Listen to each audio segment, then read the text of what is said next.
दोस्तों 22 अप्रैल को कश्मीर के पहलगाम में जो आतंकवादियों ने हिंदुओं की हत्या की, मोदी सरकार और सेना ने मिलकर के यह तय किया कि अब हम आतंकवाद की फैक्ट्री को खत्म करके ही दम लेंगे। आए दिन जो आतंकवाद होता है, इस पर सरकार ने यह तय कर दिया, मोदी जी का यह संकल्प है कि ये जो आतंकवाद है, इस आतंकवाद के हम समूल नष्ट को ही दम लेंगे। और अब जो इनको प्रश्रय देते हैं, यानी पालते पोसते हैं, जो पाकिस्तान की सेना है, उसका भी खात्मा जरूरी है, क्योंकि वो आए दिन भारत में सीज फायर का उल्लंघन करना और आतंकवादियों को भेजना जारी रखता है। आतंकवाद पर कड़ा प्रहार करते हुए पहले मोदी सरकार ने एयर स्ट्राइक किया था, सर्जिकल स्ट्राइक किया था, तो इस बार आतंकवाद जड़ से समाप्त हो जाए, इसके लिए जब ये योजना बन रही है, तो ऐसे में लगातार मीटिंगों का दौर जारी है। लेकिन यहाँ काबा काबा गाने वाली नेहा सिंह राठौर, वो इस मीटिंग को लेकर के मोदी जी पर सवाल उठा रही है। पाकिस्तान के अंदर चाहे नेहा सिंह राठौर हो या काबा गाने वाली या कुछ पत्रकार या विपक्षी पार्टी के नेता, उनके बयानों को, उनके ट्वीट को, यानी एक्स की पोस्टों को विदेशों में कोट किया जा रहा है और पाकिस्तान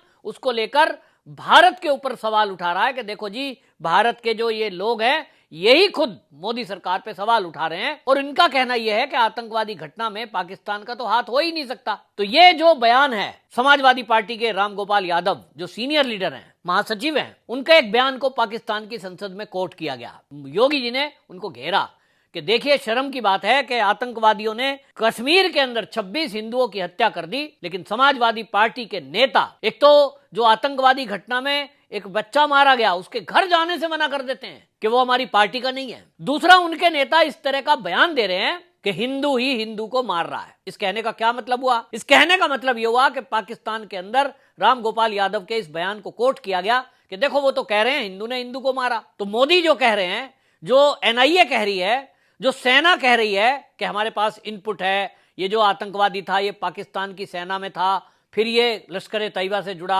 और हमारे पास इनपुट है कि इसमें पाकिस्तान का हाथ है। पाकिस्तान के लोग कह रहे हैं ये तो झूठ है, गलत है, ये तो पाकिस्तान में नहीं, ये तो हिंदुस्तान के ही लोग मार रहे हैं, क्योंकि देखो रामगोपाल यादव ने कि साहब हिंदू ही हिंदू को मार रहा है, तो वह मुसलमान हिंदू कहां से आ गया? वो इस तरह के सवाल उठा रहे हैं, तो उनको कोर्ट किया जा रहा है। तो इस पर योगी जी ने समाजवादी पार्टी, अखिलेश यादव और रामगोपाल यादव को घेरा है। अब इनको शर्म तो है नहीं, बार बार इसी तरह की बात करेंगे। लेकिन नेहा सिंह राठौर, जिसके ऊपर एफआईआर दर्ज हो गई है, उसने एक कदम और आगे बढ़ के मोदी जी पर सवाल उठा दिया। जब यह आतंकवादी घटना हुई, उसके बाद से लगातार एक एक दिन में 10-10, 20-20 वो एक्स पर पोस्ट लिख रही है, वीडियो डाल रही है, उल्टे सीधे गाने बना रही है। और उसका शुरू में तो यह रवैया था कि वो मोदी पर सीधा प्रहार कर रही थी। मोदी जी ने बिहार के चुनाव के लिए यह घटना कराई है, ऐसा सीधा इल्जाम लगाया। वो ये कहती है वीडियो में कि मैं तो सवाल कर रही हूं, इस देश में सवाल पूछने में क्या एफआईआर कर दी जाएगी?